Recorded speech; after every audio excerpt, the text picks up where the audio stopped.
Coming in at number 5, we have Oradour Church in France. Located in central France, a few miles from Limoges lies a now abandoned town called Oradour-sur-Glane. The town is now filled with empty houses, train lines that are out of order, and a sign of tragedy. With roadside walls pocked with bullet holes, fire marks, scorching stone houses, the church roof has gone through some massive explosion. This tragedy happened on June 10, 1944, when Adolf Dieckmann received information from members of the Vichy regime that SS officers had been captured and were being held by members of the French resistance at Oradour-sur-Vaires. Dieckmann led his team to Oradour-sur-Glane intent on revenge. Whether he went to Oradour-sur-Glane instead of Oradour-sur-Vaires on purpose, or whether he mixed up the two towns because of the similarity in their names, is something we will never know. The men of the village were quickly rounded up, then herded into a variety of surrounding barns and garages, as the women and children were confined to the local church. Then a gas explosion was placed in the church and lit aflame. There was only a handful to survive the tragic accident that happened at the church of this town. With all the lives lost in the church and surrounding town of that night, it is said to be haunted by many spirits. As some witnesses report, as they stand at the church's windows at night, they see the dark spirits of the people who lost their lives walking through the ruined village's deserted streets. At the state, they often smell the aroma of burning wood and flesh as it lingers over this abandoned village. Until recently, the new residents would leave gifts along the border of the village of the martyred as a peace offering for the spirits that still haunt the church. In the end, we will never actually know the reason behind the attack upon the Oradour church on June 10, 1944,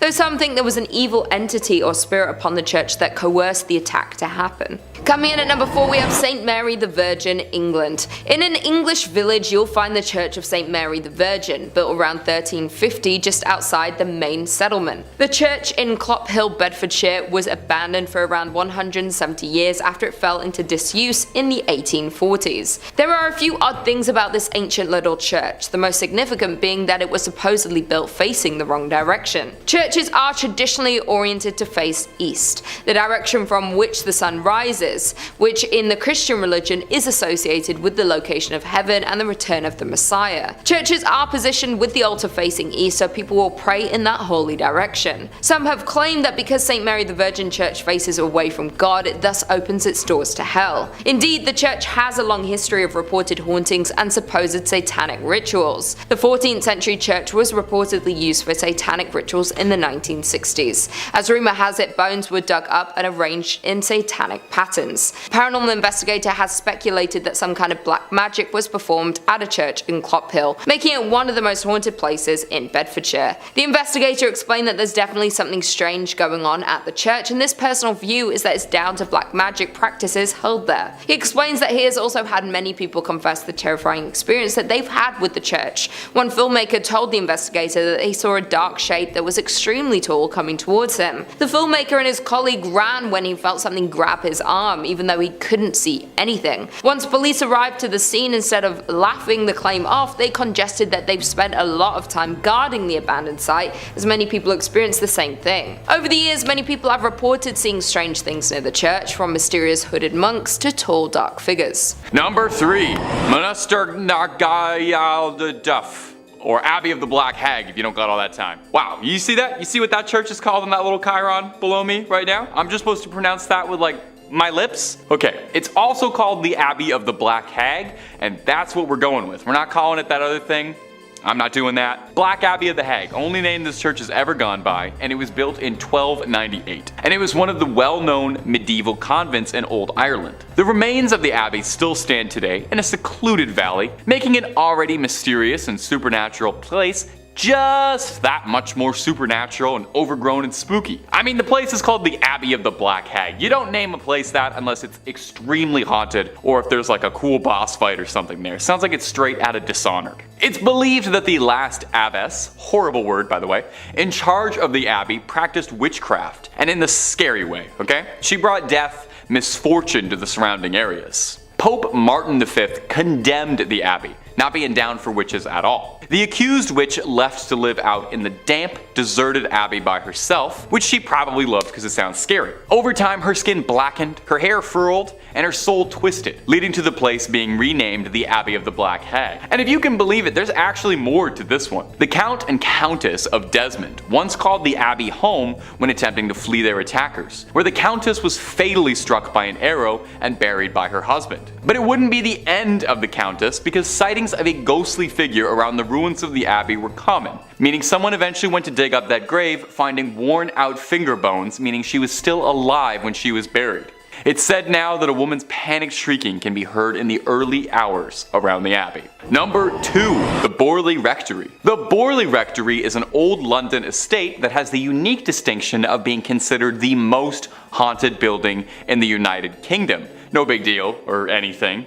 Almost immediately after its construction, stories of hauntings started to creep out. One of the first local legends says that in the 12th century, a priest and a nun had a naughty little affair, and when they were discovered, the nun was bricked up and left to rot in the nearby church. Since then, they say that her spirit roams the rectory. In 1900, 4 daughters of the then estate owner all said that they saw a nun wandering around the estate late at night. They tried to talk to her, but got no response back, just a scary ghost stare. The family claimed they'd see this nun around the property, and on one occasion they thought they saw the spectral apparition of a horse-drawn carriage with a headless rider, some real Sleepy Hollow stuff. From there on, there was all these reports of bizarre sounds or strange shadows creeping out the corner of your eye. In 1927, the estate changed hands, as the original family owning the estate had all passed on, and a new family, the Smiths, had moved in. Shortly after, they discovered a human skull in the cupboard in a brown bag,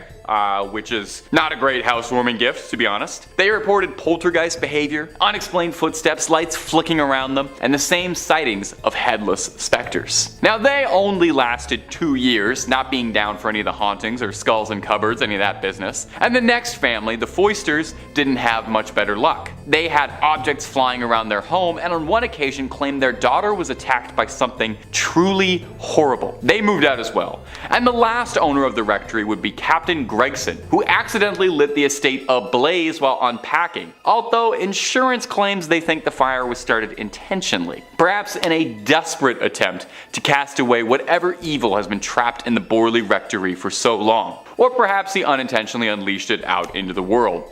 Time will tell. At number 1, Mortimer Abbey. Mortimer Abbey is a monastery in the forest of Lyons, France. A real old church built in 1134 on marshland, near the stagnant water of the drainage lake. The monks dug it out to try and dry the marshy land around the Fulbrock stream, which was called the Dead Pond. In French, Mortimer, which is where the name comes from. You can kind of hear it there. Mortimer, you know. Perhaps it's this history of being built on a dead pond is why Mortimer Abbey was doomed to be haunted. Now, the abbey flourished for centuries, but over time started to become claimed by the passage of time, and it fell into decline and disrepair. In the 17th century, there was an attempt to try and rebuild the abbey and recapture its former old glory, but the decline was already pretty present and had set in by that point, and by the time of the French Revolution, only 5 monks still remained in the abbey. Eventually, the abbey would collapse entirely and go private, and in 1863, the abbey would find itself in the hands of a rich Parisian family, the Delarues. Mr. Delarue moved his wife and his sons into the abbey, but soon discovered they weren't the only tenants. While walking the lawns, the young people of the house saw a light from the library. As if by an invisible hand, these hatches unfastened, their handles turned, and the windows and doors all opened. The paintings on the inside of the abbey turned themselves around and steps thundered out into the halls, and nobody moved out immediately after. I would have started looking for new real estate right then and there. But one night, the young Delarue, Charles, had his fiancée over to come see the estate that would become her new home in marriage. She was offered the guest room, but found herself terrified during the night when she couldn't sleep because she was too busy being tormented by mysterious sounds and objects around the room that were hurling themselves around, being possessed by something. Having had, quite frankly, enough, like I think any of us might have, the young suitor announced she would never live in this house, called off the entire marriage, and hurried back to Paris tout de suite, where there were plenty of handsome young men asking her hand in marriage who didn't live in old haunted estates, okay? That's the message to take away from this. Get the love you deserve, and the love you deserve is not in a haunted house. In fifth, we have the Most Holy Trinity Church in New York, built sometime between 1882 and 1885 on land that previously served as a graveyard until 1853. According to local rumors, not all of the bodies residing there were exhumed from the graveyard, and the spirits of those left behind still inhabit the grounds to this day. The church property covers an entire city block, and it is said that there are false closets leading to bricked up doorways, tunnels, and random sub-basements throughout the church and convent. There are also mysterious passageways on the upper levels of the church, where legend says only priests are able to enter. The church's rectory was built in 1872 by its second pastor, Monsignor Michael May, who later passed in his room on the second floor. Priests who live in the rectory have used that space for mainly a guest room ever since, as no one has ever been willing to live in it on an ongoing basis. Guests have experienced lights being switched off and on, hearing strange noises, and the sound of a person walking back and forth while trying to sleep. Phantom footsteps have also been heard on the staircases in the building, and dogs who were once kept as pets in the rectory would stare in a trance-like state down the basement stairs, as well as into the dining room when the building got cold. In 1897, a parish bell ringer named George Stell's life was taken in the vestibule of the church. Though there was a suspect in the case, a former parishioner who would later be executed for an unrelated ending of life, no one was ever convicted of the crime. The red fluids of Mr. Stell's, as well as the red handprint of the killer, is believed to still be on the wall in a stairway leading to the bell tower. George's ghost still roams the church and is believed to be the reason why the bells will ring suddenly, vowing not to leave until his death has been solved. Moving on to our fourth place position, we have the Aquia Church of Stafford, Virginia. While the congregation was established in 1711, the physical parish wasn't built until 1751. It was a gorgeous brick building built on a peaceful hilltop with a two-story crucifix floor plan, which otherwise known as a cruciform, which was considered a rather unusual style for colonial churches. Aquia was built to replace two earlier sites of the Overwharton Parish, which were constructed around 1680. The inside of the church burned down in 1754 and was not rebuilt until 1757. It was then shut down from the Revolutionary War until the Civil War due to lack of funding, before reopening as a stable, campsite, and hospital for Union forces. It was during this closure that a young blonde woman was traveling the dark country roads, rural Stafford County, when a group of highwaymen accosted her. This time period was full of exasperated uncertainty from the war, and with it a severe lack of resources, food, and money. Men would wait hidden on the side of roads to steal the valuables from people walking or riding by their hiding spots. She ran from the men to the sanctuary of the church, but was only able to hide for a little while before they broke inside and ended her life.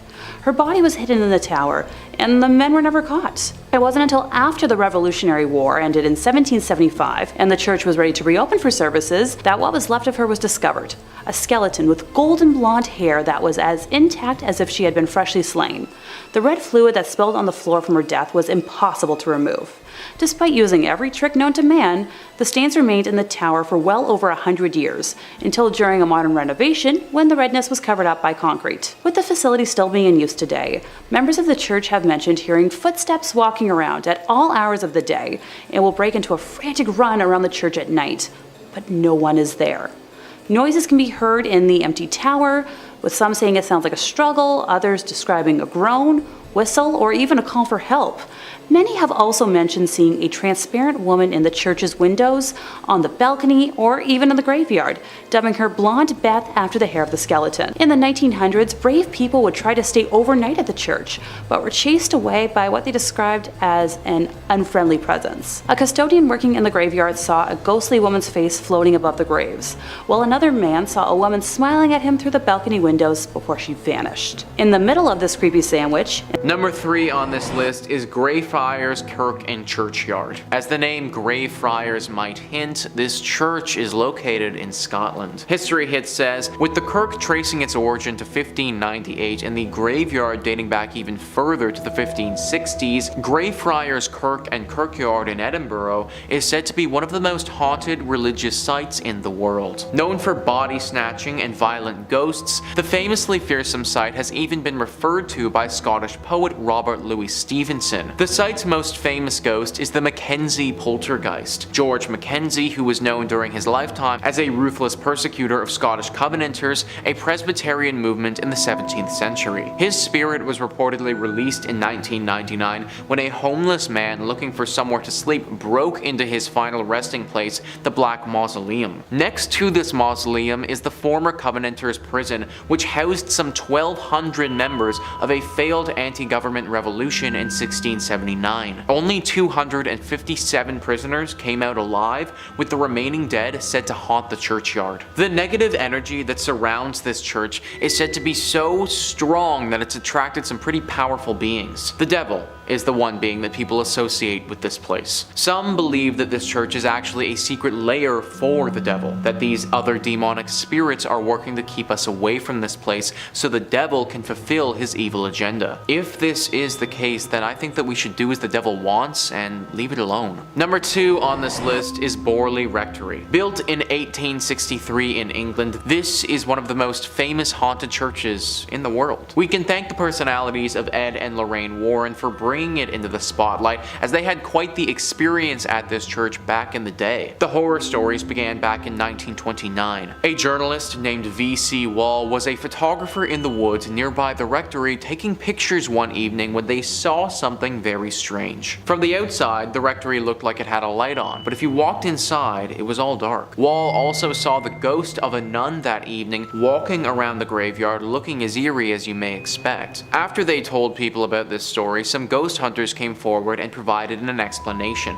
Back in the 1300s, there was a monastery here. At this monastery, a monk had a relationship with a nun. This was found out and resulted in deadly punishment for both people. The nun got it particularly bad though, because she was bricked up alive in the convent walls and left there to die. The 1929 story was the big one that kicked everything off, but after this happened, other stories started emerging. Stories about this land before the rectory was even built. Apparently this area of land was always haunted and dealing with ghostly presences. Strange rapping sounds, bells ringing, objects moving and flying around without anyone touching them are all very common sights at the Borley Rectory. The ghost of this nun is also a regular character here, making herself known to newcomers quite often. You may even see the ghost coach. A headless phantom coach driver is said to be around the area and will approach people every now and again and take them away. Why anyone would ever get into a coach driven by a headless ghost is beyond me, but apparently it happens. Everything about this rectory and land is evil, and it needs to be avoided. And finally, number 1 on this list is Nidaros Cathedral. This is not only Norway's most important cathedral, but also one of the most haunted as well. I mean, in all honesty, it literally looks like Dracula's castle if Dracula's castle was a cathedral. It was constructed in the 1300s, but the actual hauntings didn't begin until relatively recently in its lifetime. In 1924, Bishop Mary Gleditch saw something pretty scary and gruesome. The ghost of a monk who had a massive slash directly across his neck. Ever since that day, this monk is seen very regularly. Nobody knows why though. People and historians have looked through the history of this cathedral and can't seem to find any record of a big monk population ever staying here. However, it doesn't make sense that this random monk ghost would just show up out of nowhere, so you have to imagine that he was here at some point before. You also have to imagine that he got that cut on his neck here too. All of it is very dark and mysterious and makes you wonder what else happened here that wasn't documented. Number 5 on this list is Hallstatt-Karner. Hallstatt-Karner is one weird church, man, let me tell you. I'm all about unique and cool decorations, but human body parts? kind of where I draw the line, guys. Discovery.com says many bone churches and ossuaries are decorated with femurs and pelvises, but at Hallstatt Corner, these skulls themselves are decorated. More than 600 of the skulls on display in this Benhaus, also known as Bone House in English, bear their former owners' names, professions, and the date of their death. Many are also adorned with decorative garlands and flowers. But perhaps what makes this bone church stand out the most is the fact that the most recent remains to be interred here belong to a woman who passed away in 1983 after having requested the Benhaus as her final resting place. What's more, she might not be the last because the church is still open to receiving similar requests. So yeah, the dark secret here is that there is literal bones still being added. 1983 is really not that long ago when you think about it, and like the article suggests, that's probably not the last person to have been thrown into this array of skeletons. I guess it isn't, but it feels like this should be illegal or something. At the very least, it's just super weird. Like, why is a bunch of dead bodies and bones and stuff bringing anyone closer to God? Isn't the whole point of church to connect with your spiritual side? Not get grossed out by a bunch of dead people who you might have even known at one point. The church is located in Austria and has got to be one of the scariest churches in that country for sure. Unless you want your bones to be added to some religious display, I would stay away from this place. Number 4 on this list is the St. Louis Cathedral, a beautiful church like many on this list, which is riddled with spirits. List first says, like the city it serves, the St. Louis Cathedral in New Orleans is a font of strange myths and legends. Originally built by the city's French rulers, the modern cathedral wasn't completed until the 1850s. According to lore, the ghosts of the old structure came along for the ride. One of the cathedral's better known ghosts, Père Dagobert, was an 18th century priest. Dagobert was renowned for his kindness, especially his willingness to treat the poor and terminally ill. During the 1760s, several members of his congregation decided to revolt against the city's new Spanish rulers. The mainly French and Creole rebels successfully pushed the initial Spanish force out of the city, but a larger force later managed to claim New Orleans for the Spanish king. Infuriated by the earlier rebellion, Irish-Spanish governor Alejandro O'Reilly decided to not only execute the rebels, but also leave their rotting bodies on the doorstep of the St. Louis Cathedral. As a devout Catholic, Dagobert could not stand by while Catholic bodies were so roughly treated. After failing to get O'Reilly's permission to properly bury the bodies, Dagobert led a funeral procession down to St. Peter's Cemetery and placed the slain men in unmarked graves. Dagobert's successor, a Spanish priest named Pierre Antoine, is also said to haunt the cathedral. More intriguingly, Antoine's friend, voodoo priestess Mary Laveau, who often prayed at the church during her lifetime, is also considered to be one of the many spirits inside the cathedral. So we got voodoo priestesses, unmarked haunted graves, multiple spirits of bodies that were buried improperly. This church is just one big mess. Many people think that there are also a bunch of other secrets that this place has that we don't know about. Like this was a spot for a secret society hundreds of years ago who performed some very questionable rituals, and that's why this place is as haunted as it is. Whatever really happened here, we know it was dark and we know that it left its mark. In at number 3, we have Most Holy Trinity Church. The Most Holy Trinity Church can be found in Williamsburg, Brooklyn. With the present day church is the third church built upon the grounds and was established in 1885. The church is known to be built on a site that had been a cemetery prior to being a church. Legend has it not all of the bodies were removed from the cemetery and that the souls of those who remain continue to inhabit the site. Not only that, but a number of people have mysteriously died while praying in the church since its doors first opened in 1885. Thus, those souls are also said to roam throughout the church building. Because of this, the lights in the church have also been known to go on and off without any reasonable explanation. At night, it is said that voices and the sounds of people walking back and forth can be heard in the building. It's been reported that priests who live in the rectory have continued to reserve the space as a guest room ever since the haunting started, as no one has ever been willing to live in it on an ongoing basis. Guests report having heard strange noises and the sound of a person walking back and forth while trying to sleep in the room. Phantom footsteps have also been heard on the staircases in the buildings, and the dogs who were once kept as pets in the rectory would stare in a trance-like state down the basement stairs, as well as into the dining room when the building got cold. With the number of souls trapped in the building and scary ghost stories throughout the years, it's hard not to believe that this church is cursed by the devil. In at number 2 we have the Abbey of the Black Hag. The Abbey of the Black Hag lies in the centre of the West Limerick in Ireland. It has been a source of paranormal and archaeological intrigue for centuries. It is named after Catherine D. O'Connell and was originally thought to be 13th century due to Vatican records. However, it may be 100 or so years older than this. St. Catherine's Augustinian Abbey was one of the few medieval convents in Ireland during the 1290s. Pope Martin V closed the convent after the locals were terrified of one nun practicing black arts and witchcraft within the abbey, which is known as the Black Hag's Cell. Due to the black magic performed on the grounds, it said that it brought bad fortune to the local population. The malevolent abbess was left to live out her days in the damp, deserted abbey. Due to the depraved conditions and her twisted practices, over time her skin blackened to such a degree that it gave rise to the local name for the convent, the Abbey of the Black Hag. While it's said that one ghost that haunts the convent is the Countess of Desmond, who was buried alive under the church's altar.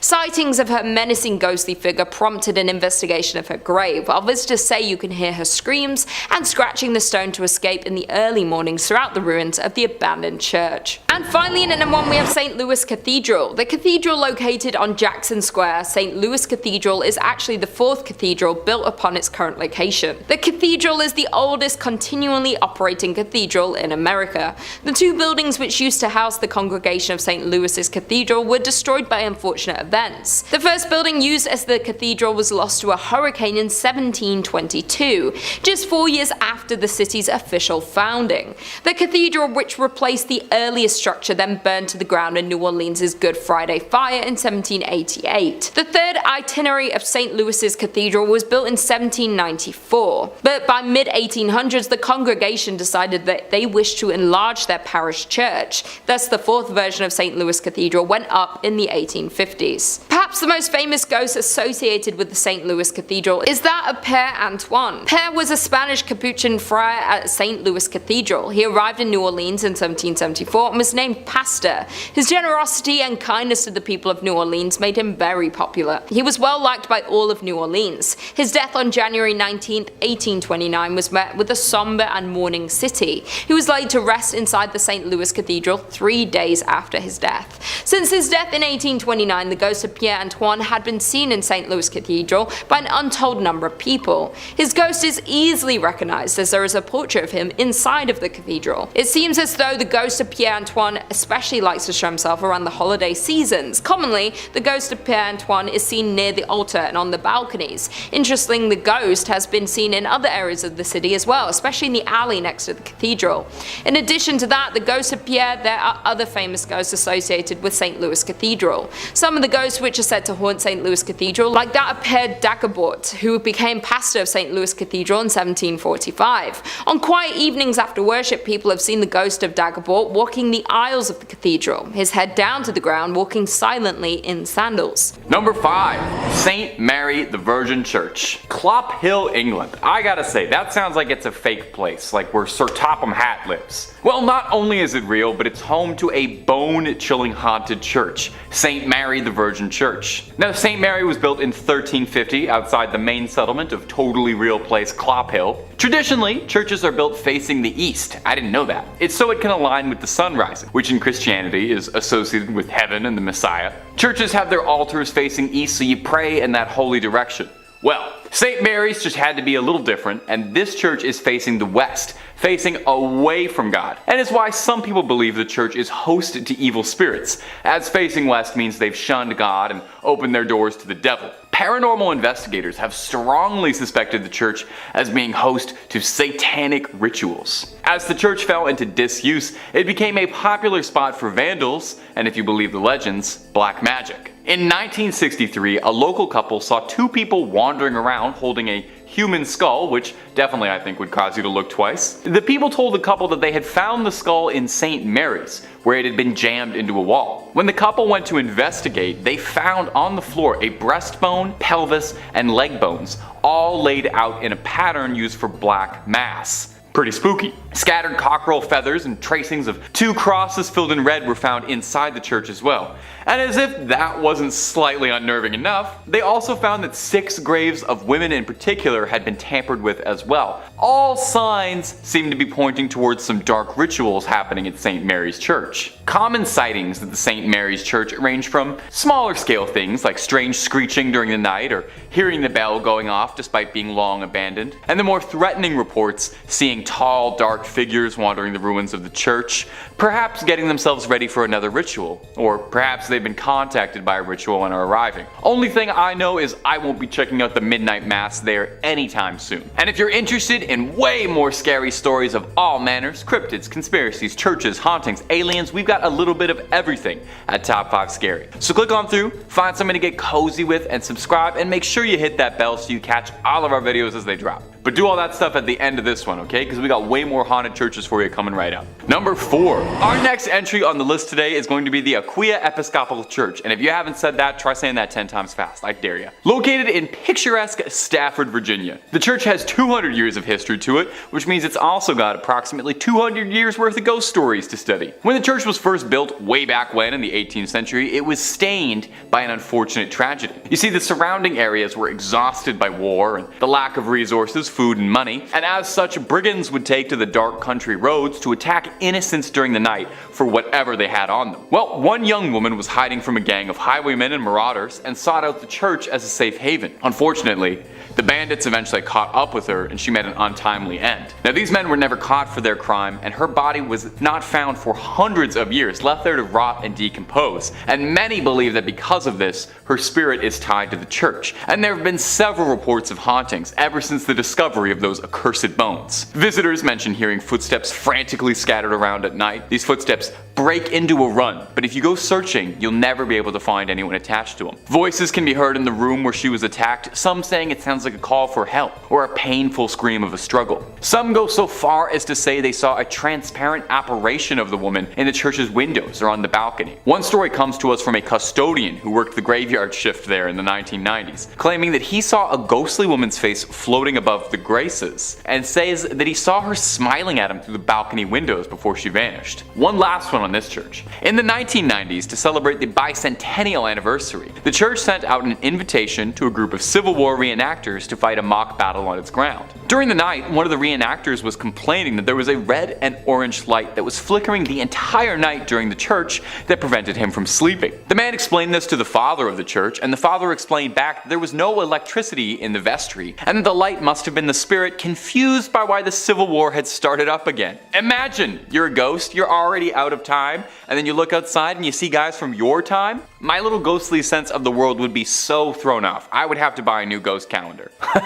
Coming in at 3, St. Michan's Church, Dublin, Ireland. This is an Anglican church built on the site of an early Norse chapel from 1095, with the current structure dating back to 1686, undertaken by William Robinson. As it stands, this church is the only parish church on the north side of the River Liffey, surviving from a Viking foundation. Now, the exterior of the church is nothing to write home about, however the interior is what we're going to be discussing, specifically the vaults. The vaults of St. Michan's contain a large amount of mummified remains, with the walls of the vaults containing limestone, thus keeping the air dry and creating ideal conditions for preservation. Among the remains of the 400-year-old body of a nun, a 6.5-foot man believed to have been a crusader, a boy with a severed right hand and feet, and Henry and John Shears, who took part in the 1798 rebellion. Unfortunately, a number of the crypts in the church's vaults were damaged by vandals in 1996 and once again in 2019. After the most recent event, the church has stated that several mummified remains were desecrated by vandals, including the remains of the nun and the crusader. Tours used to be open, however, after the recent incident they have been temporarily shut down.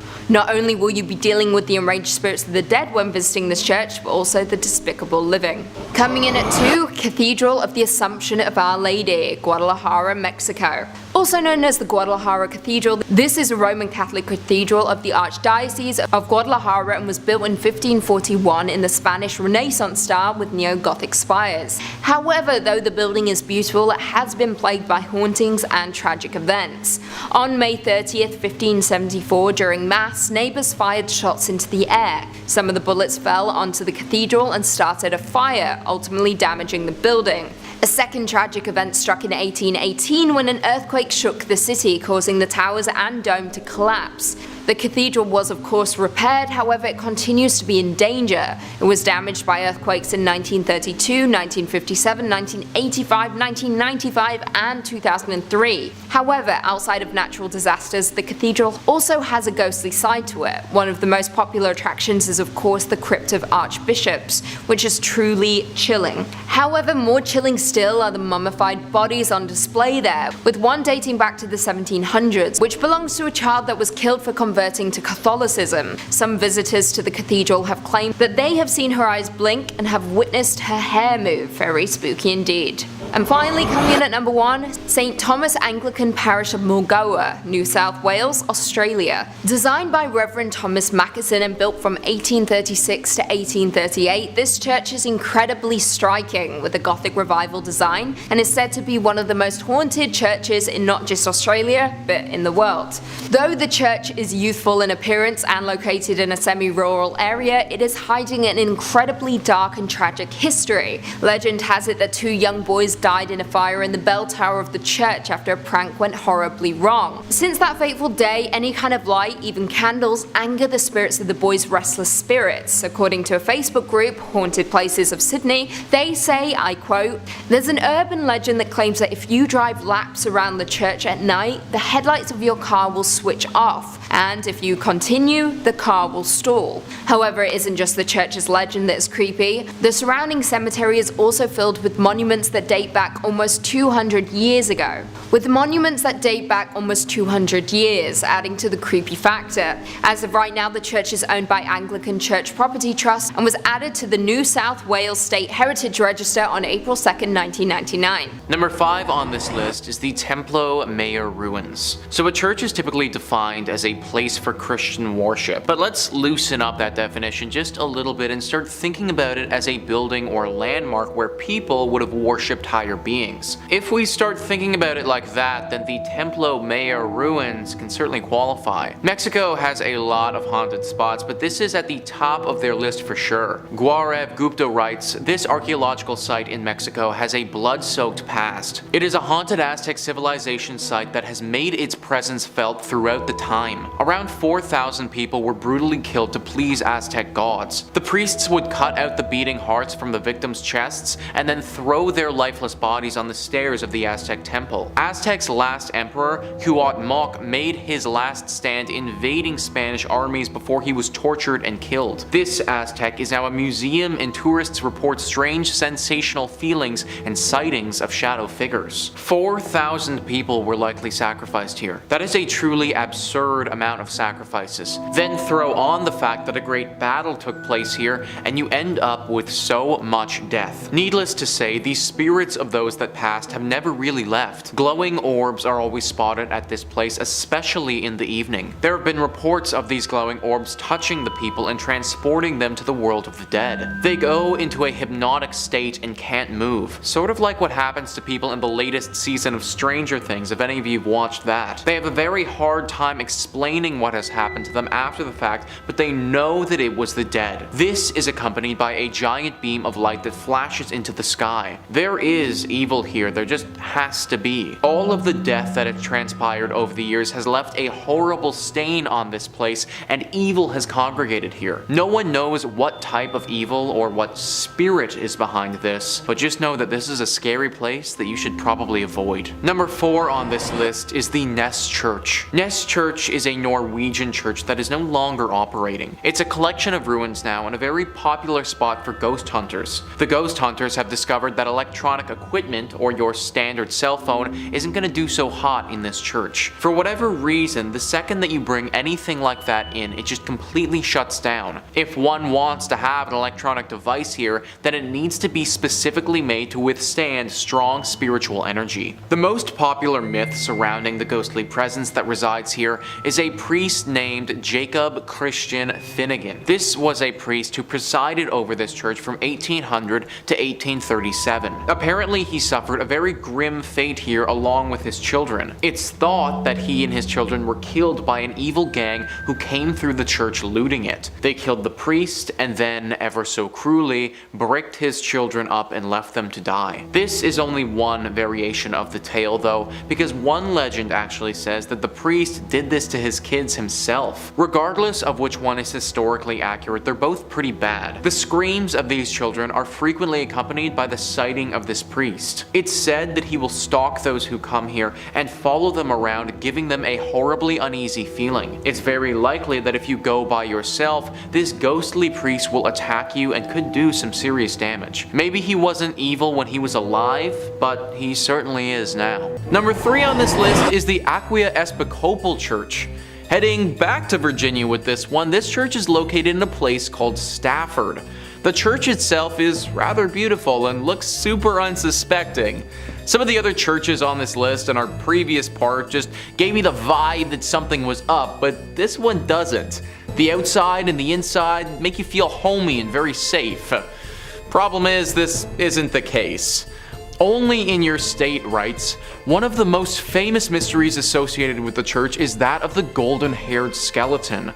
No one knew about the death of the woman who was murdered inside Aquia until her skeleton was later discovered in the Beftree, and her hair was later discovered in the Belfry. And her hair was still intact, just as blonde as the day she died. At the time, the church had lost funding due to the Revolutionary War, and that might have been the reason why no one discovered her body until later. The event seems equally tragic and mysterious.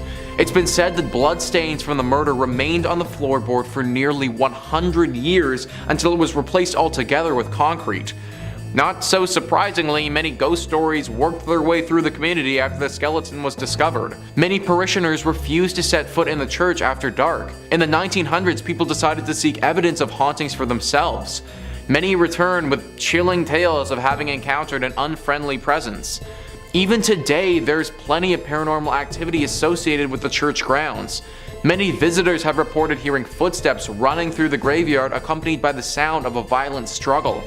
Others claim to see the figure of a young golden-haired woman peering from the balcony window. So clearly this church has got a pretty dark history to it. It's said that the skeleton that was found was of a woman who was murdered by some men prior to the Revolutionary War. The church then closed for the war and reopened after it, so her body would have been stuck here decomposing for probably decades. It's no wonder that her soul hung on to this place and refused to let go. It's honestly really very sad if you ask me, because from all the reports that I read, her ghost isn't evil, it's just a lonely one. It's clear by the way she holds herself that she doesn't want to be stuck in this purgatory place, she just is. Similar to our monks, you should pray as a sign of respect before entering this church if you do ever go.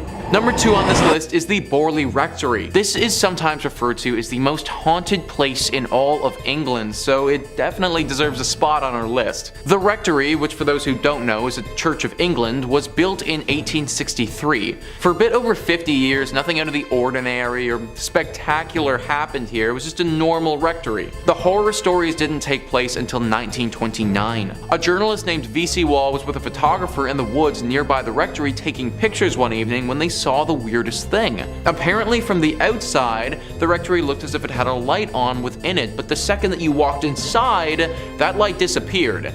This phenomenon baffled both of the men, and they thought that something paranormal might be happening. Wall also reportedly said that he saw a nun that evening, or what looked to be the ghost of a nun, walking in the garden. After they told people about this story, some ghost hunters came forward and provided an explanation. Back in the 1300s, there was a monastery here. At this monastery, a monk had a relationship with a nun. This was found out and resulted in deadly punishment for both people. The nun got it particularly bad though, because she was bricked up alive in the convent walls and left there to die. The story from VC Wall brought this place to the public's attention, but apparently ghost stories have been told here from long before as well. Sightings of paranormal creatures have been seen and talked about dating back before the rectory was even built on this land. Clearly this whole area is just inherently cursed and this rectory just happens to be built on it. Strange rapping sounds, bells ringing, objects moving and flying around without anybody touching them. These are all very common sightings at the Borley Rectory. The ghost of this nun is also a regular character here, making herself known to newcomers quite often. If you happen to get really lucky, then you may also see a ghost coach with 2 horses and a headless coachman. Maybe lucky is kind of the wrong word to use here, but this sighting is a lot rarer and doesn't come out to everybody. Either way, the Borley Rectory is way too haunted and should probably just be avoided at all costs. And finally, number 1 on this list is St. Paul's Episcopal Church. This church and the grounds that it resides on is haunted by a number of different ghouls. It's located in the Florida Keys and has seen many a tragedy in its days. Whether it be a hurricane, a great fire, or other natural disasters, this church has pretty much been through it all. Ghosts and Gravestones writes, "The most well-known haunt of St. Paul's Church Cemetery is that of a man in 19th century attire who appears as a flimsy white vapor. Many believe that it's the spirit of Fleming himself who seems upset. Is it because his gravesite was disturbed so many times throughout the years by all the reconstructions? Nobody knows for sure, but his apparition has startled many. Another spirit that seems to roam the graveyard is a sea captain who appears to take great pleasure in frightening visitors. And beware of the ghost of a man who was legendary for driving the pirates out of Key West. His spirit is angry and ready to taunt, and those who've encountered his apparition say that even on a day when the weather is calm, violent winds come rushing through a tree that sits right next to his grave." John Fleming, the ghost that they talk about there, was the initial owner of this land and died on the property. His wife donated said land to be used for the church, but apparently her husband's spirit never left. The story behind the sea captain is unknown. Why he's come here or what happened to him is all a mystery. One thing is for sure though, he is a very dangerous ghost, and many visitors have reported being assaulted and terrified by him. This is definitely one of those churches that I would again avoid altogether, but if you do go, then make sure you say a prayer before entering. In at number 5, we have the Chapel of Ease. Located on St. Helena Island, which is part of the British Overseas Territories, we have the Chapel of Ease. During the colonial period, Chapels of Ease was constructed by farmers as a house of worship because their farms were located so far from the churches. This one was built using tabby construction between 1742 and 1747 and served the island farmers who were members of the Parish Church of St. Helena. It was once known as the White Church, as the combination of oyster shells and lime caused the structure to appear to glow white. Services came to a halt at the chapel after it was heavily damaged in a forest fire in 1886. The church was virtually abandoned when the farmers evacuated the island in the fall of 1861. During the federal occupation of St. Helena, the church was used frequently by several of the northerners who had come to the island to educate and train the freedmen. It was also used as a sanctuary by Methodist freedmen as early as 1868. To this day, the church is empty, left just as it was the last day of service. There have been many reports of hauntings in the chapel from explorers visiting the abandoned building. To start, the atmosphere of the church has been described as heavy, creepy, and hushed with the passing of time, while some visitors have even reported hearing whispers, prayers, and singing coming from the interior of the chapel. Others claim to have heard names being shouted in the silent burial ground and from the surrounding forests. Others have also said to have witnessed a lady shrouded in white walking among the tombstones with her family. Moreover, other visitors have witnessed a number of ghostly occurrences on the grounds, while individuals have reported strange sensations when walking through the church's graveyard. Not only that, visitors have seen ghostly figures of people dressed in 18th century clothing. In at number 4, we have Borley Rectory. Established in 1862, the building was originally built as a house for the residences of the parish rector. The earlier rectory had burned down to the ground in 1841 and then was replaced in 1862. Borley Rectory itself is a tiny rural community in Essex that had 110 inhabitants at its peak. Now just a shell of a rectory left abandoned. Now the ghost stories don't start once the building was abandoned, but there had been claims of ghostly activity on the site from as early as 1819, with a shadowy nun being seen gliding across the ground where the rectory was built. By the time the Bull family moved in, there were reports of the sound of rushing water in the house and bells ringing from unknown sources. There were also reports of disembodied sounds of crashing crashing and heavy footsteps in empty areas of the building. As with so many cases of alleged poltergeist activity, much appeared to be in the daughter of Ethel's room, being the subject of many hauntings. In 1900, Ethel saw what looked like a nun hiding in the trees, and as they reached out to the nun, the figure dissolved in front of her very eyes. As years passed, household items went missing. There started being mysterious messages appearing on the walls of the home. With the increase of hauntings, the owners hired a paranormal investigator of Harry Prince, after years of not being able to find a new owner as people were scared that the church was cursed. Number 3 on this list is the Church of Agia Theodora of Vasta. This church is located in Greece and is one of the most unique churches you will ever see. Sticking out of this tiny Byzantine church's roof is 17 holly and maple trees. These are sizable trees as well and grow over 30 meters tall. There are 2 versions of how this church got its ghostly presence, and they're described well by Greeker than the Greeks. They write, coming from a family of only girls, Theodora, to save her father from having to join the army, disguised herself as a boy and joined up. Not long after joining the army, a local girl, believing Theodora to be a boy, and when Theodora, for obvious reasons, rejected her, the girl, out of revenge, claimed she was pregnant by Theodora and demanded they be married. For reasons known only to Theodora, she did not reveal her secret, which could have saved her, and refused to marry and was consequently put to death. Version 2 is more or less the same, only this time,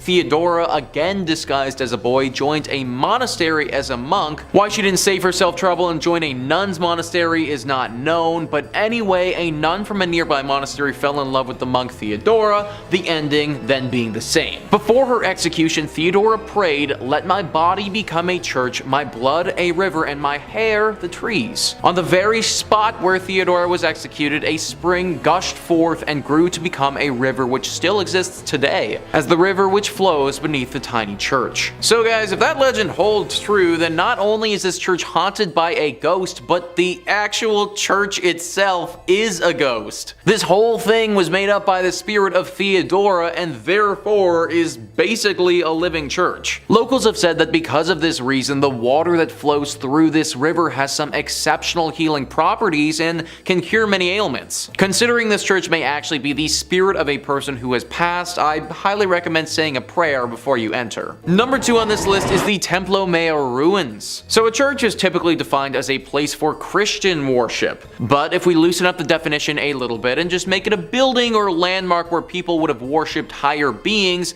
then the Templo Mayor ruins can certainly qualify. This temple is one of the most haunted places in Mexico, and for good reason. Gaurav Gupta writes, "This archaeological site in Mexico has a blood-soaked past. It is a haunted Aztec civilization site that has made its presence felt through the time. Around 4,000 people were brutally killed to please Aztec gods. The priests would cut out the beating hearts from the victim's chest and then throw their lifeless bodies on the stairs of the Aztec temple. Aztec's last emperor made his last stand against invading Spanish armies before he was tortured and killed. This Aztec is now a museum, and tourists report strange, sensational feelings and sightings of shadow figures." 4,000 people were likely sacrificed here. That is just an insane number of people to have died over the years. Not to mention the fact that a battle took place here, and that would have caused more loss of life in great numbers. Needless to say, the spirits of those that passed have never really left. Glowing orbs are always spotted at this place, especially in the evening. Some people have also felt contacted by the dead before. Like they go into a deep trance and get a vision of something to come or something happening in a totally other life. From my research, they've had a hard time explaining it, but they know that something paranormal has touched them. Some locals have even noted a bright light flashing up into the sky at this place before. It happens very infrequently and doesn't seem to have any rhyme or reason to it, but every now and again you can spot a beam of light blast into the sky. I don't think it's unbelievable to think that this place is deeply haunted with all of the death that's happened here. From my reading, it seems to be decently safe to visit if you go during the daytime, but I'd still say a prayer to those that were lost here. And finally, number 1 is the Chapel of the Dead. This one is really interesting because it's actually a crypt underneath a big church. The Chapel of the Dead, or the Capuchin Crypt, is located in Italy, and it's underneath the Santa Maria della Concenzo dei Cappuccini Church. This church is located in Rome and was built in the 1600s. The church itself wouldn't be haunted if it wasn't for the 3,700 skeletal remains that are found underneath it. Yeah, that's right folks, this Chapel of the Dead has a bunch of dead in it. The remains of these dead are everywhere along the walls and represent different rooms of this underground chapel. There are 6 different rooms that comprise this chapel, and they are as follows: Crypt of the Resurrection, the Mass Chapel, Crypt of the Skulls, Crypt of the Pelvises, Crypt of the Leg Bones and Thigh Bones, and Crypt of the 3 Skeletons. Crypt of the Pelvises, guys, that's an actual thing. I feel like I don't need to go into detail about what sort of remains hang along the walls in that room, but yeah, that's an actual thing. And listen to what Wikipedia writes about the last room, the Crypt of the 3 Skeletons. The center skeleton is enclosed in an oval, the symbol of life coming to birth.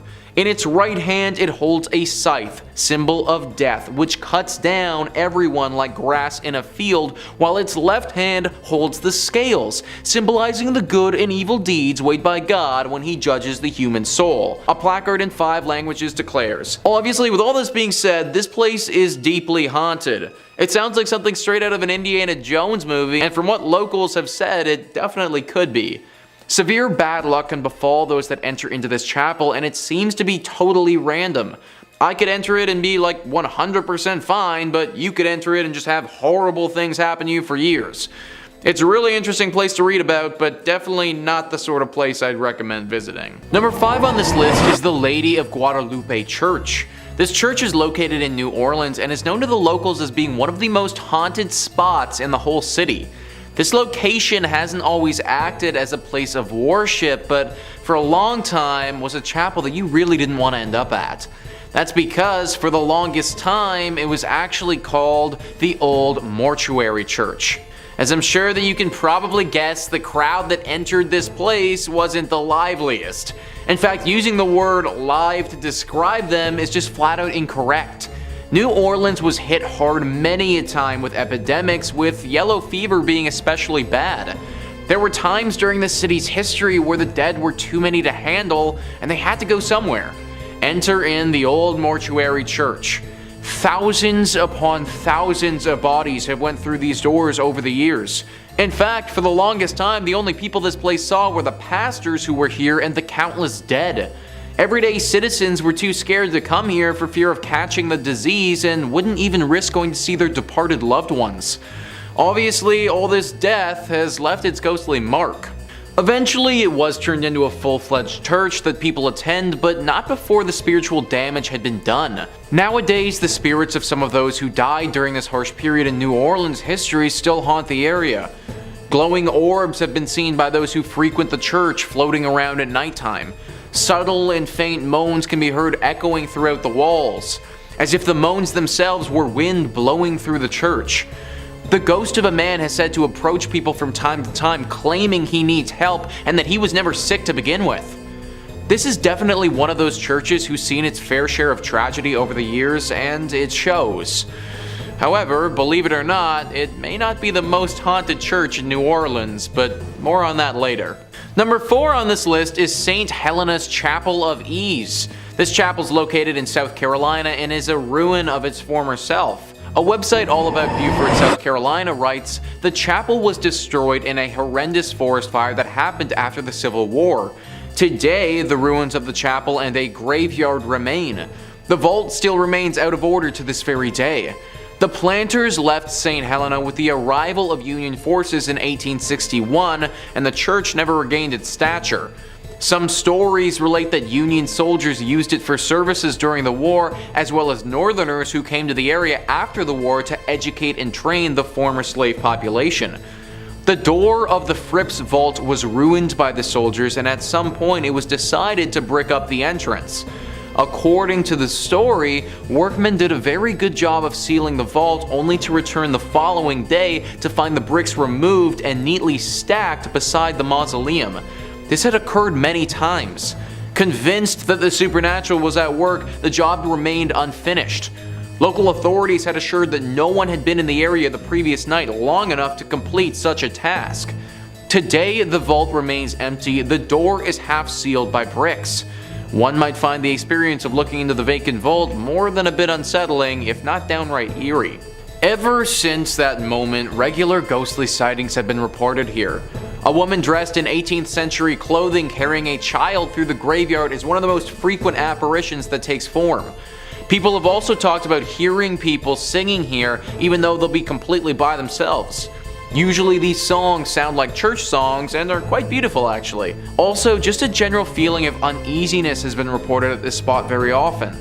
This place clearly has a very strong spiritual presence, and I'd highly recommend giving a prayer before entering it. In at number 3 we have Egg Hill Church, Spring Hills, Pennsylvania. Considered one of the most haunted churches known to man, we have Egg Hill Church in Spring Hill, Pennsylvania. The church was built in 1860 and was out of use by the 1920s. The most well-known story about Egg Hill Church is of the great number of people that supposedly lost their lives. This occurred at the turn of the century in the 1800s, when the pastor at the time ended the life of his whole congregation by poison and kept them in the nearby woods. Other stories say that the pastor only ended the life of the people of the parish. He reportedly would end their lives one by one under the mysterious circumstances and got away with it, until the day that he would be discovered, where he would end his own life in the church. Some who have been to the church say they have seen drawings of pentagrams and goats appear on the walls and ceilings, written by some unknown entity. Others say that from outside the church you can hear strange noises coming from the inside when the church is locked up and supposedly empty. Some claim the sounds are similar to children's voices.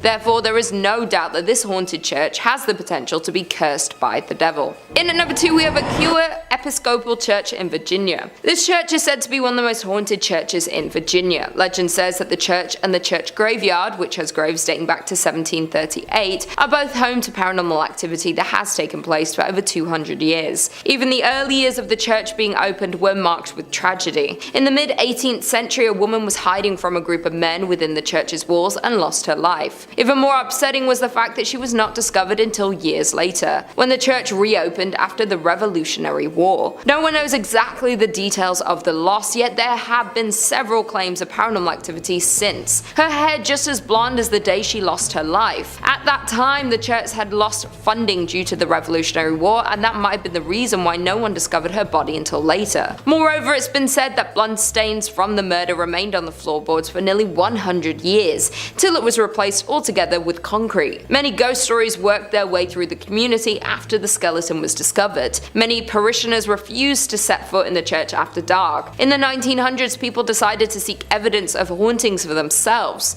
Many returned with chilling tales of having encountered an unfriendly presence. Built before the Civil War, this church is reportedly visited by the ghost of a soldier killed during the conflict. The most haunted part of the building is the church tower. Others claim that the reason for the haunting involves a young woman who was murdered there. The eerie lights and unexplained sounds are reason enough to stay away after dark. Even today, there is plenty of paranormal activity associated with the church grounds. Many visitors have reported hearing footsteps running through the graveyard, accompanied by the sound of a violent struggle. Others claim to see the figure of a young golden-haired woman peering from the balcony window. With all the tragedies and loss of lives that happen within the walls of this church, not to mention the paranormal activity, it's safe to assume that there is some evil spirits and energy cursing the church. And finally, in at number 1 we have St. Columcille, Ontario. Dating back to 1855, St. Columcille Church was founded and located in the hamlet of Uptergrove. The original frame church was torn down and the present brick edifice was constructed in 1905. This structure sits on a hill far back from the road and can easily be viewed when driving on Highway 12 east from Aurelia. The ghost stories have been spreading since over 100 years ago, classifying the church was haunted, and these tales have been circulated ever since. Today, the church is deemed haunted by some local residents and visitors. There have been many reports of ghost sightings, shadowy figures that will suddenly appear, creaking doors, and eerie music that will play randomly from the organ. There have also been numerous reports of shadowy sightings of a figure wearing a black hat that floats through the choir area, creating chills for those who had observed it. Mysterious candlelight has been seen flickering from the windows on stormy nights. Many believe the spirit responsible is that of a former priest who, according to legend, pledged to complete a specific number of sermons, though he lost his life before he was able to attain that number. Now, some churchgoers say he is returning to fulfill that promise. Number 5 on this list is the Borobudur Temple. Borobudur Temple is located in Indonesia and is frankly extremely beautiful. It's located on the island of Java and is one of the biggest Buddhist temples in the entire world. It truly looks like something from a legend or from something directly out of an Indiana Jones movie. Now, it was built many hundreds of years ago, between 780 AD and 840 AD during the Salandria dynasty. There's a lot of lore that surrounds this temple and a ton of mystery. Located in a very remote location, it kind of got forgotten about for several hundred years. Then in 1970, it was almost rediscovered by UNESCO, and it was decided that they would try and rejuvenate it to its former glory. Now, during the process of rediscovering this beauty, they also rediscovered the darker side of this place, which has people believing at least at one point the devil may have been hiding here. Gruesome visuals etched into the interior of this temple depicting some just horrible things. Torture, beheadings, displays of sheer violence that I can't get into detail on YouTube about. Some awful drawings showing what would have gone down here at one point in history. Also, along with these acts of violence, some drawings that seem to point to the presence of the devil. Drawings looking at potential rituals that would have been performed in honor of this devil. People worshipping the devil and praising him, all of that. Nowadays, it's pretty understood that this place no longer hides the devil. But for several hundred years, it's very possible this could have been a bit of a stronghold for either the devil or another evil spirit. Number 4 on this list is the Chernobyl Church. Now, I imagine a lot of you have heard about Chernobyl before, the devastating accident that went down in Ukraine back in 1986. If you aren't familiar, then basically a huge nuclear power plant exploded, which caused the worst nuclear accident the world has ever seen. It killed 31 people right off the bat, and then several more over the years from radioactive poisoning. That area where the blast occurred has been closed off to the public, and rightfully so. It's literally still radioactive to this day, and if people were to go into the 20-mile radius that's closed and then proceeded to stay there for an extended period of time, they would certainly feel the negative effects of doing so. All of this has left for a very creepy abandoned city vibe that looks like something straight out of the apocalypse. Most of the buildings here are horribly worn down and starting to fall apart. After all, it's been over 30 years and no one has looked after them at all. Which is why it's very strange to see the church in this village still in perfect condition. Recently, somebody entered into the radiation zone and went into this church. They were shocked to see that the church itself on the inside was still in perfect form. Even though everything around it has been hit hard with decay, this building still remains how it was. Why? Well, the person taking these photos didn't know, and they didn't stay too long to find out. Apparently, after entering, it wasn't long before they started to feel a very ominous presence. Something deep and dark and sinister lurking here, not wanting to be found. As if entering the church woke whatever this thing was from its slumber, and it wasn't ready to be woken. This individual got out of there as fast as possible and didn't want to investigate further, but it got me thinking that this church might be hiding the devil. A horrible accident occurs where tons of people perish. The whole city gets abandoned and no one can come into this area for over 30 years. And this one flimsy little church is still totally intact and looking pristine. It seems a little bit too suspicious for me. If this is the case and this church is hiding the devil, then we can take it a bit further too. Now the real question comes out about how the Chernobyl accident really went down. Maybe the devil, or whatever demonic creature is living in this church, had some role to play. In third place, we're taking a closer look at St. Mary the Virgin, located on the outskirts of Clophill, England. Originally built facing the west sometime around the year 1350, it's believed to have been erected on top of a leper hospital run by monks. I'd like to take a moment to note that it was built in the quote-unquote wrong direction, with churches traditionally facing east, the direction from which the sun rises, which is associated with the location of heaven and the return of the Messiah in Christian religion. Altars inside of these holy buildings would face in the eastbound direction for prayers. Some have claimed that because St. Mary the Virgin faces away from God, it thus opens its doors to hell, and ergo responsible for the tale I'm about to tell. The building was abandoned in 1848 when the rector at the time made the decision to have a new church built, instead of expanding the previous one, which was much needed due to the rapidly growing congregation. Old St. Mary's, as was dubbed by the locals, was then primarily used as a mortuary chapel, holding bodies before they were buried in the adjacent cemetery. By the 1950s, St. Mary's had become so run down that it could no longer fulfill that use, with just the outdoor walls and tower remaining. In March 1963, the tomb of an 18th century apothecary's wife was broken into, and the bones were arranged ritualistically in the middle of the church.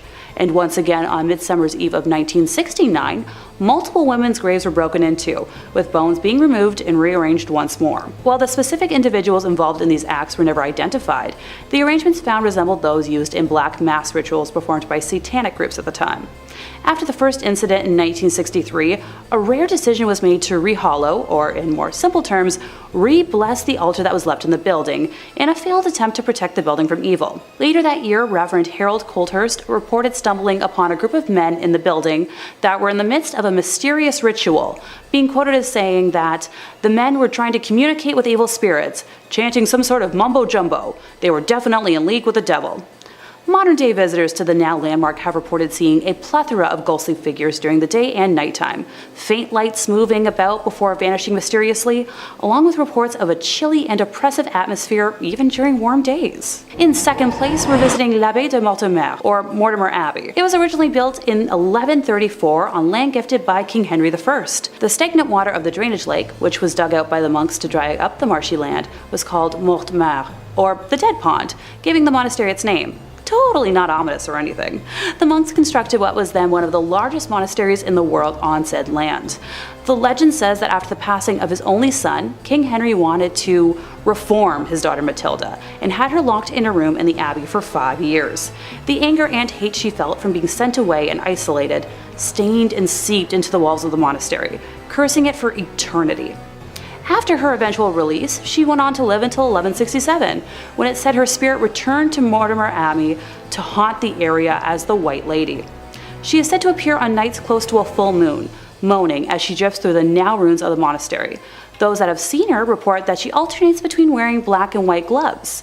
If she appears to you with white gloves on, you're destined for good luck. But if she appears with black, you'll be expected to pass within a year.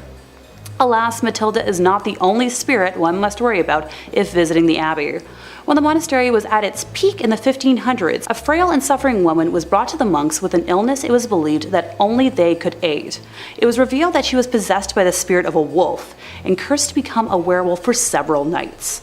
The monks chained her to a room and conducted multiple exorcisms in an attempt to eradicate the spirit.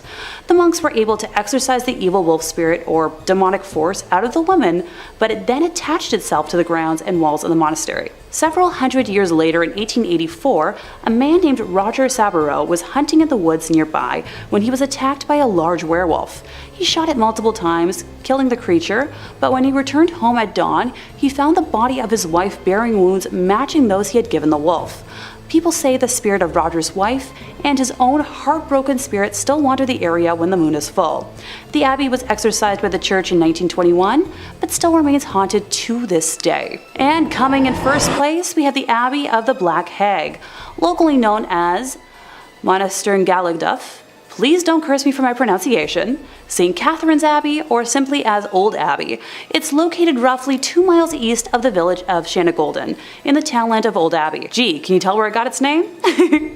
One of the earliest recorded nunneries in Ireland, with its first official record being around 1298, it was built on land donated by John Fitzthomas, and has the typical layout for abbeys of its time, with a dining hall, cells, isolated meditation areas, and other rooms still able to be identified amongst the ruins today. During the 15th century, there was a major battle for supremacy in the area between the Earl Fitzgerald and the prestigious Butler family, of which the Earldom of Ormond belonged. It got to such an extent that the local bishop was known to pray for peace between the families at masses. During one of the nightly attacks, Earl Fitzgerald attempted to get his wife to safety, but as he was pulling her onto his horse, an arrow pierced her thigh, shattering the bone and spraying red bodily fluids. As he rode on, the Countess appeared to have succumbed to her injury, leading the Earl to seek sanctuary at St. Catherine's. The heartbroken man was certain his wife had passed, so he swiftly buried her beneath the altar and continued elsewhere to find safety. As the night went on, the nuns and residents began to hear hair-raising screams and made the decision to rebury the Countess in hopes of bringing her peace. When they dug up the body, they discovered her fingers were broken and her nails had been torn off. The poor woman had been buried alive, with a very slow and torturous end of her life. To this day, it is believed that the Countess has been unable to find peace and continues to scream in anguish, waiting for her husband to save her from a fate truly worse than death. Moving slightly ahead in time, we come to the Black Nun herself, described as one in the order that wasn't content with being humble, helping others over herself and the servitude to God, she instead craved power. The hag had her own cell, where she worshipped Satan and performed black magic, becoming a slave to the occult. This was the highest form of blasphemy in the church, and the other nuns in the order fled the abbey, while the hag remained in her now house of darkness. To complete her rituals, the black nun would venture into the local community and perform depraved, lewd acts and offer sacrifices, with bones of young community members later discovered on the grounds. In modern times, visitors have reported seeing the dark, shadowy figure of a nun wandering, the feeling of being constantly watched, and a disembodied hand reaching towards them. It has been reported that flashlights cannot function in the nun's cell, and modern batteries drain too quickly to have any sort of rational explanation. Number 5 on this list is Rosslyn Chapel. Rosslyn Chapel is located in Scotland and is arguably the most haunted church in that country.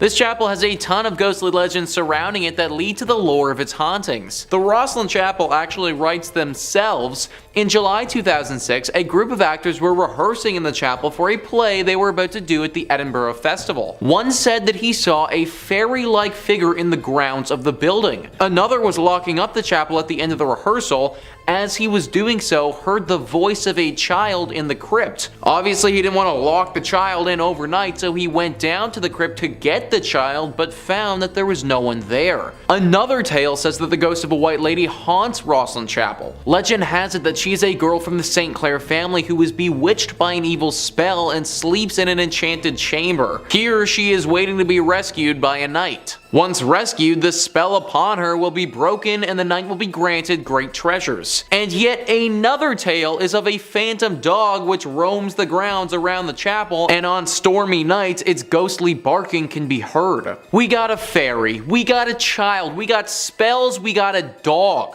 This chapel has everything that a paranormal lover could ever want. They also didn't mention in that article about the ghosts of the monks that supposedly live there. This used to be an area where a bunch of monks would meet while they were alive, and it seems as if their ghosts have never left. And the crazy part about all of this is that nobody knows why this church is as haunted as it is. Most places that are tied to spirits have some sort of horror story to go along with them, but there really isn't anything here at all. I suppose it's possible that this church just happened to be built on an area where tons of spiritual energy has gathered. Hit me in the comments down below what you guys think happened to this place to get it like this, cause I'm honestly stumped. Number 4 on this list is the Ness Church.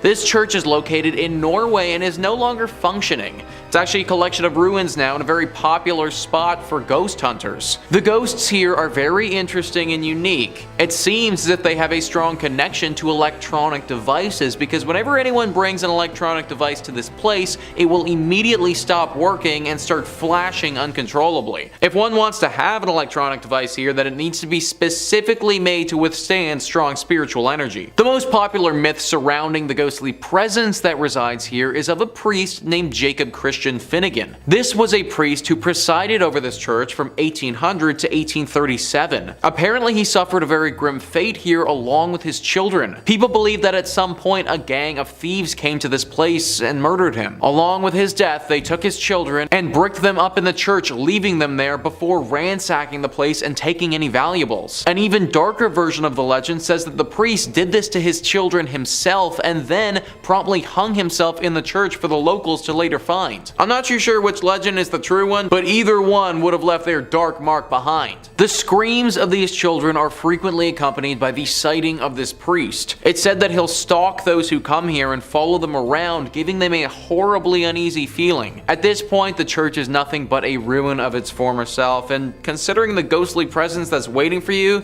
I just avoid going altogether. Number 3 on this list is Egg Hill Church. This church was home to one of the worst tragedies a church has ever been host to. I've never been a real churchgoer myself, but from my understanding, love, life, spirituality, all of this is supposed to be in the air when you go, and the whole reason for doing so. Death and hate and violence, that's all supposed to be left at the door. Pennsylvania's Egg Hill Church didn't quite do that. Instead, they invited death into the church on one particular Halloween night. Many years ago, the whole community gathered into the church on Halloween. The priest passed around bread and wine as is customary, but this bread and wine was a little off. In fact, it was very off. So off that everyone who had it died. It was poisoned. It's unknown whether the town had collectively decided to end their lives together that night or if this was all the priest's doing,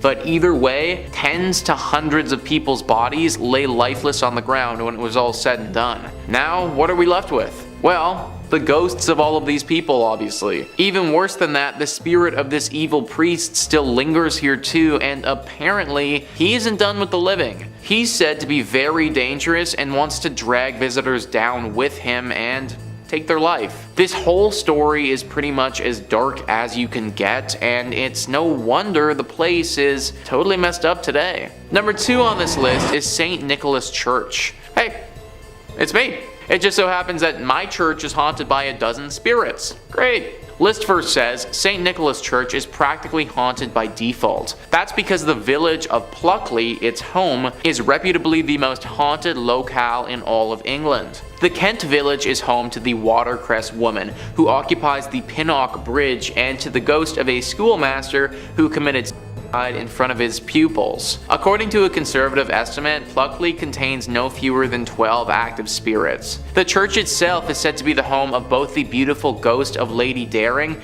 and the Lady in Red, a ghost who searches the adjacent churchyard for her lost baby. The ghost of a former miller who worked in the area is also said to haunt the churchyard in search of a long-lost love. Also, the ghost of a monk at nearby Greystone's house is also said to be seen during the night. Finally, visitors to St. Nicholas have reported seeing lights in the church's windows when no one was inside. So we have another church with just a plethora of horrible things. Someone taking their own life, a missing a man who has lost his loved one. My question is, why did all of this happen at this one church? Like, what really caused all of this to transpire in the first place? Are we just supposed to believe that it's all coincidence, or is there actually something more afoot here? I think that's the real secret, and sadly, I don't know if we're ever going to be able to find the true answer. And finally, number 1 on this list is St. Andres on the Red. Just that name alone. On the Red. Like, of course this place had to have some dark secrets. List first says St. Andrews on the Red, completed in 1849,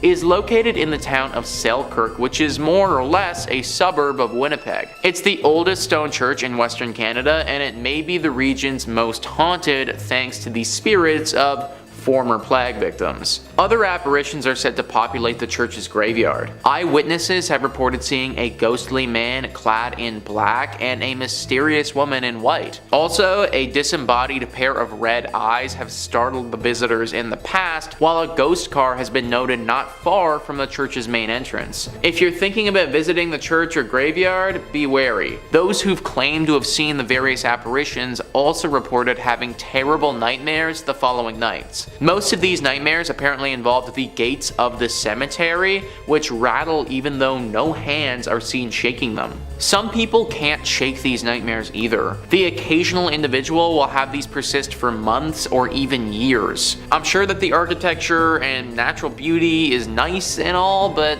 I'm not trying to risk nightmares for a year to see it. I do wonder what happened to those gates though. Is it some weird thing with the wind that's causing it, or is it what people suggest, some type of ghostly intervention? I tend to think some sort of spirit has to be involved, considering the thing with the nightmares happens as well, but you gotta wonder who. Sometimes I really do think that being a paranormal investigator would be awesome, because you could get to the bottom of these things, but then again, that's a pretty unforgiving profession. Coming in at 5, St. Paul's Episcopal Church, Key West, Florida. St. Paul's Church is the 4th church structure built by St. Paul's between the 1800s and early 1900s. And though it may look bright and new, this is because the church has been rebuilt numerous, and I mean numerous times. The original church, made of coral rock, was completed in 1839. However, it was destroyed during the Havana hurricane in 1846 and was rebuilt in 1848. Once again though, the church was destroyed when the Great Fire of Key West struck in 1886. However,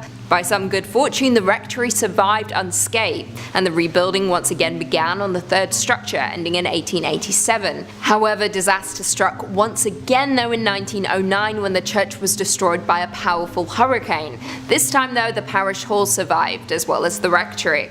The church was once again rebuilt and construction was completed in 1919.